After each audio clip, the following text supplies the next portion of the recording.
নিল 8 লক্ষ টাকা। 8 লক্ষ টাকায় বিক্রি হয়েছে। এখন কেউ কিনতে চাইলে দাম পরে বলা হবে। Thank you, রাজু ভাই। রাজু ভাই যার গরু ট্রাক থেকে নেমে বিক্রি হয়ে গেছে। এখানে মোটামুটি 250 গরু আছে, যার মধ্যে রাজু ভাই ডেফিনেটলি লাকি গরু নিয়ে আসে। যাদের ভাই এখানটা এখনই সত্তরটা কি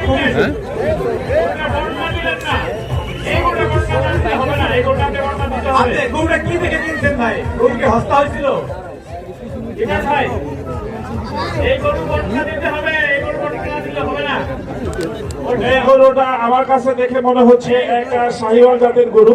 মাশাআল্লাহ, এটা খুব ভালো হয়েছে। এটা আসলে গরুর মালিক দাঁতের কথা যা বলতেছে 6 দাঁত, আমার কাছে মনে হচ্ছে না। আমার কাছে মনে হচ্ছে এটা দাঁত শেষ। আমার কাছে দেখে মনে হচ্ছে এটা 8 দাঁত, এবং এটা অনেকদিন আলাদা দেখে আসলে এরকম শেষ করছে। আমরা যারা খামারি